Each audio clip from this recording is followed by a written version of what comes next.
अल्लाहुम्मा सल्ली अला मुहम्मदिन व आलिहि व बारिक वसल्लम। बिस्मिल्लाहिर्रहमानिर्रहीम। अस्सलाम वालेकुम। मैं हूं ज़ाहिदा और आप देख रहे हैं मेरा YouTube channel cook with Zahida. तो आज हम आपकी खिदमत में लेकर आए हैं बहुत ही मज़ेदार सा यमी सा मीठा। चूँकि आजकल गाजर का मौसम है तो हमने सोचा हम जैसे अपने घर में अपने स्टाइल से बनाते हैं गाजर की खीर, तो आपके लिए भी बनाते हैं कि हम लोग कैसे बना रहे हैं। आप भी हमारे टिप्स एंड ट्रिक्स को फॉलो कीजिएगा तो इंशाल्लाह बहुत अच्छी बनेगी। तो इसके लिए हम सबसे पहले लिया हमने दूध 2 किलो, गाजर लिए हमने आधा किलो और 1 कप चावल लिए हैं। दूध हमारा खुला है और गाजर हमारी आधा किलो है। खुला दूध लिया ग्वाले का और गाजर आधा किलो ली है। गाजर को हम छील के कश करेंगे और चावल को धो के भिगो के रख देंगे अच्छे से। दूध हमारा जब तकरीबन बॉईल होना शुरू हो जाएगा तो फिर चीज़ें सारी इसमें डालेंगे। तो पैन लेते हैं हम, सबसे पहले उसमें डालते हैं सबसे पहले दूध। बिस्मिल्लाहिर्रहमानिर्रहीम। दूध डाल दिया हमने उसमें 2 किलो जो हमारा दूध था। 2 किलो दूध में हम तकरीबन 2 गिलास मज़ीद पानी के डालेंगे ताकि उसमें गाजर और चावल अच्छे से पक जाएं। जब दूध थोड़ा सा गर्म हो जाए तो इसमें हम डालेंगे 4 से 5 इलायची गर्म होते हुए दूध में, और इसको ताकि इसकी खुशबू अच्छे से आ जाए। दूध बॉयल होगा। अब हमने गाजर ली है, उसको हमने 2 गाजर को बारीक साइड और 2 को मोटी साइड से कश किया है। चावल हमने धो के भिगो के रख लिए थे।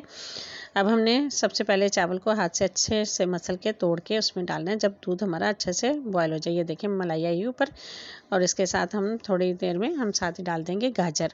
जो हमने गाजर कश करके रखी थी वो सारी गाजर इसमें हम डाल के इसको पकने के लिए रख देंगे। जैसे ही इसमें एक जोश आएगा तो हम इसको हाफ कवर लगा के तो इसको तकरीबन 2 से ढाई घंटे पकने देंगे, और इसको हम बीच बीच में से चलाते जाएंगे। बीच बीच में आके इसको चेक करते रहेंगे। बहुत हल्की आंच पे इसको दम वाली आंच पे रखेंगे। तो ये देखिए माशाल्लाह से 2 से ढाई घंटे हमारी खीर बनी है। तो ये देखिए ऊपर इसका खोया मलाई जम जाती थी तो हम बार बार इसको मिक्स करते थे। इसमें यही खोया हम शामिल करेंगे, एक्स्ट्रा खोया डालने की कोई ज़रूरत नहीं इसमें, क्योंकि ये दूसरी खीर नहीं है तो इसमें खोए का फ्लेवर बहुत अजीब लगेगा। ये गाजर की खीर है तो इसमें गाजर का ही जायका आना चाहिए, और चावल और गाजर को अच्छे से मिक्स होना चाहिए। गाजर बहुत ज़्यादा नज़र नहीं आनी चाहिए, इसलिए हमने बारीक साइड से किया ताकि अच्छे से मिक्स होगी तो उसका जायका आएगा ना। अब हम इसमें डालेंगे अपने ड्राई फ्रूट, जो हमने बादाम और पिस्ते डाले हैं। इसमें आपको जो पसंद है आप वो डाल सकते हैं। वैसे तो ये वैसे ही बहुत मज़े की लगती है, लेकिन खैर जो आपको पसंद हो जो भी ड्राई फ्रूट। और इसके साथ हम डालेंगे इसमें 1 कप चीनी, जो कि तकरीबन 2 से 250 ग्राम होगी।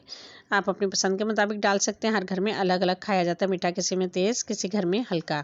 तो हमने 1 कप डाली है चीनी, तो बहुत परफेक्ट हमारा मीठा रहा, हमें और मज़ीद डालने की ज़रूरत नहीं रही। तो चीनी डालने के तकरीबन 15 से 20 मिनट इसको हम पकाएंगे। चीनी पानी छोड़ेगी तो खीर थोड़ी सी पतली होगी।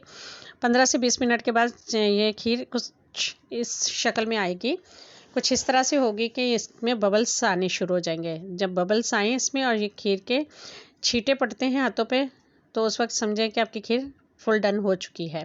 ज़्यादा पकाएंगे तो ये खुश्क हो जाएगी। तो खीर हमारी तैयार हो गई है, हम सर्व कर रहे हैं आपके लिए। तो बिस्मिल्लाहिर्रहमानिर्रहीम। 1 प्याला हमने बनाया आपके लिए मिट्टी का और 1 बनाया है कांच का बाउल। तो बिस्मिल्लाहिर्रहमानिर्रहीम हमने 1 बाउल भर लिया। अब दूसरे बाउल को हम सर्व कर लें। तो उसमें हम आप सर्व करने के साथ उसको किसी भी चीज़ से डेकोरेट कर सकते हैं, जो ड्राई फ्रूट हो, चांदी का वर्क हो, जो भी चीज़ हो। लेकिन इसमें एक्स्ट्रा खोया एसेंस डालने की आपको बिल्कुल भी ज़रूरत नहीं है, क्योंकि गाजर का फ्लेवर बिल्कुल ख़त्म हो जाएगा अगर आप फ्लेवर वगैरह इसमें डालेंगे। तो ये खीर हमारी बनके तैयार हो गई है। ये देखिए माशाल्लाह से बहुत ज़्यादा मज़े की बनी थी। आप इसको बनाइएगा, एंजॉय कीजिएगा, हमें कमेंट में फ़ीडबैक दीजिएगा, हमारे वीडियो को लाइक कीजिएगा, शेयर कीजिएगा, चैनल को सब्सक्राइब कीजिएगा, और हमें दुआ में याद रखिएगा हमारी मेहनत आपको कैसी लगी है। तो ज़रूर हमारी कमेंट कीजिएगा, तो हमें दुआ में याद रखें। ओके, अल्लाह हाफिज़, अल्लाह निगहबान।